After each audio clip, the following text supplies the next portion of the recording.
So we're right around that time when we start talking about Martin Luther King. You see all these posts, particularly from groups like the Founders Ministries, talking about how Martin Luther King was a liberal and how his teachings isn't something that we should listen to or read or take a look at because it falls outside of biblical orthodoxy. At least it's what they tell us, right? Now, obviously, if you're familiar with some of his works and you read his letters, you know that that's not the case. But what I wanted to talk about today is Martin Luther King was something that isn't as well known. Martin Luther King went to Puerto Rico a couple of times. So let me go ahead and share my screen here. And we're going to look at this. This is from the Mesa de Diálogo, Martin Luther King, a discussion table or dialogue table. All right. So we're going to start off here. King visited the island on 4 occasions. The first time was on June 27th, 1960, when he made a stop in Puerto Rico on the way to the 10th Assembly of the Baptist World Alliance in Brazil. The article is translated, so some of the things are going to look a little funny. Obviously, I can read it in Spanish and translate it, but it's easier if you just translate it ahead of time. So he visited Brazil from June 28th to July 3rd in 1960. Then he visited Buenos Aires in Argentina on July 3rd and Caracas, Venezuela on July 5th as a part of the Baptist World Alliance South American tour. Let me scroll down here. Some of the biographers of our baseball star, Roberto Clemente, point out that it was in San Germán where Clemente and King met. Now, this is how I personally found out that Martin Luther King came to Puerto Rico. This idea that him and Roberto Clemente had met. I always assumed that this happened here in the States. It turns out that it was in Puerto Rico. For those who aren't familiar with Roberto Clemente, he was a great baseball player. If he played for the Pirates, and if you see Puerto Ricans wearing the number 21, it is most likely because of him. The third occasion was in June 1964 when he was on the island to edit one of his books. So this is the third time that Martin Luther King comes to Puerto Rico. Some scholars have suggested that King was staying on that occasion at a farm that Clemente had in Carolina. Luis Rodriguez Mayoral, his biographer, states that they met on February 16th, 1962. This was on King's first visit to Puerto Rico after a speech at the Inter-American University of Puerto Rico. So they met after he gave this speech at the Inter-American University. And as we jump down, you'll see some how that kind of plays out in the rest kind of the article. So we were in Puerto Rico last year, my family and I, and we stayed in Carolina. We were only there for a few days. And just the little bit of time we were there are a bunch of tributes to Roberto Clemente. He wasn't just a baseball player. He had a great impact on that community. He did a lot for his particular hometown and for Puerto Rico as a whole. So the fourth occasion that Martin Luther King went to Puerto Rico was in 1965, when he visited the island in the month of August for the celebration of the World Assembly of the Disciples of Christ Church at the Irán Bitón. This is the big stadium in San Juan. Baseball games have been played there recently. They've had concerts, conferences, obviously. Then they've had some wrestling matches as well. So it's a big attraction. Irán Bitón was actually also a baseball player. So this particular visit was extremely brief because the day before he left for Puerto Rico, the uprisings occurred in West California. On that occasion, King arrived in Puerto Rico on Saturday and left on Sunday after recording the Ante la Prensa program of the Puerto Rico Journalists Association. So what this shows us here is we see Martin Luther King's priorities, right? He was focused on one thing and he didn't allow other things to deter him from his main focus. He wasn't there for leisure. He was willing to leave because he was needed. They needed him in California, so he was willing to cut this trip short. We only have personal memories of his visit to the Evangelical Seminary because nothing was published in the country's main newspapers about this meeting. So nothing was published in the papers in Puerto Rico about this particular event. Yet, I'll show some pictures a little later on where you'll see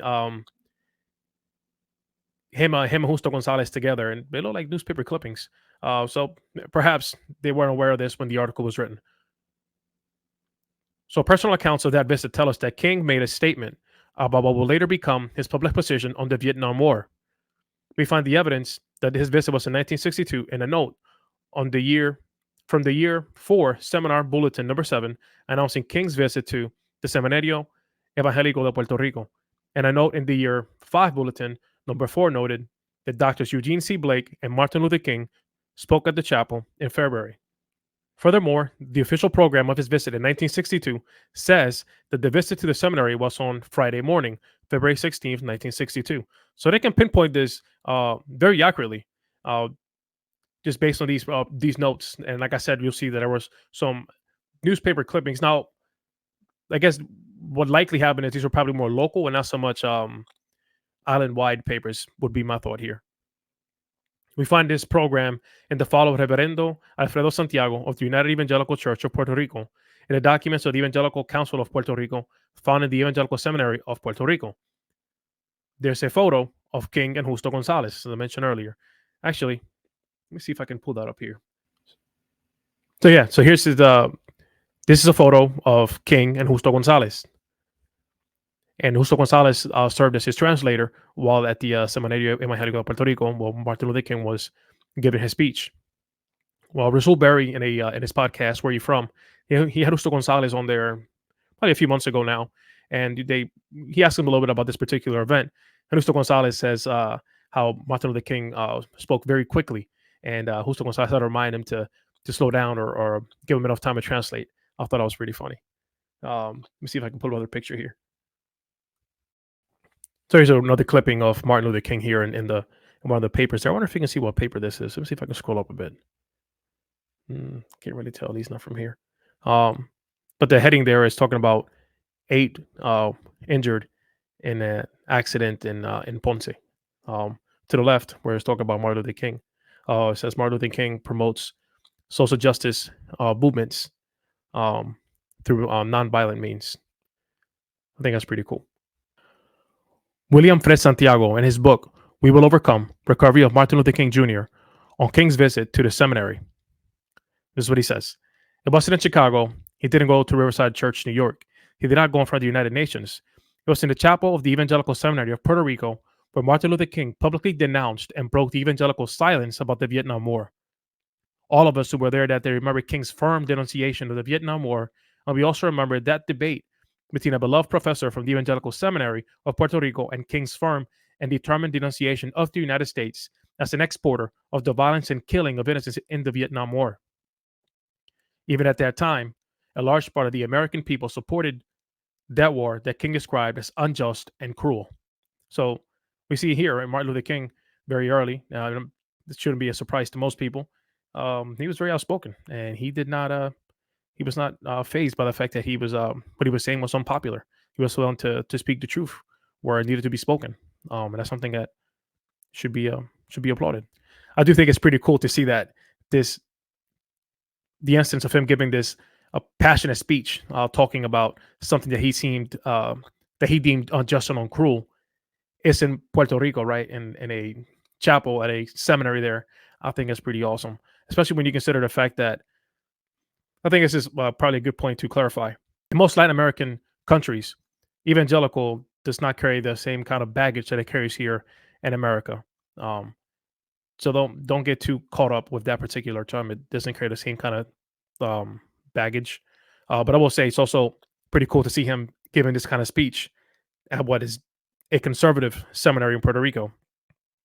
Consider that here in the States, one of the accusations that he was, liberal, that he, right? Obviously, there are reasons for that, but I think it's important to point out. Let me jump down here. Dr. Luis Rivera Pagan, in his writing Martin Luther King Jr., a memoir between Prague and San Juan, that talk was one of the first occasions in which King began to weave a deep and radical critique to the American military actions in Vietnam, when the majority of the American people still supported them. For most of us, let me scroll down here. I want to make sure the quote's on the screen because this is a good quote.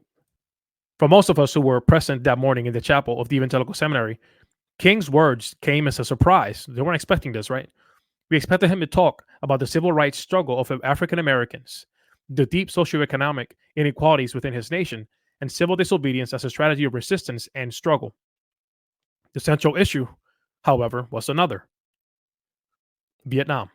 He outlined some critical arguments that will later mature in his famous speech of April 4th, 1967. Shout out April 4th, it's my birthday, at Riverside Church in New York. Pagan recalls that, questioned and strongly disputed in the question and answer session, King responded with great spirit, revealing, at least for the alert listener, that in the acute Vietnamese conflict, his sympathies leaned towards the struggle of that people for the national reunification and liberation from all foreign imperial domination. So yeah, I mean, I guess, like I said, it's pretty cool. We read this here, and I guess in a sense you could say that Martin Luther King's first debate was in Puerto Rico. That's pretty awesome. The beloved professor Fred Santiago was referring to is Professor Angel Mergal. Rivera Pagan points out in his book, Theological Paths, Puerto Rican Evangelical Thought, that after analyzing the situation of civil rights in the United States and in response to a question from the public, King criticized his nation's war intervention in Vietnam. Without hesitation, Mergal reacted vigorously, putting forward the thesis that since the communists were lawless bandits, the war against them was just. They could not, in his opinion, confront means of civil disobedience that presuppose the existence of a society of legality and law like the North American one.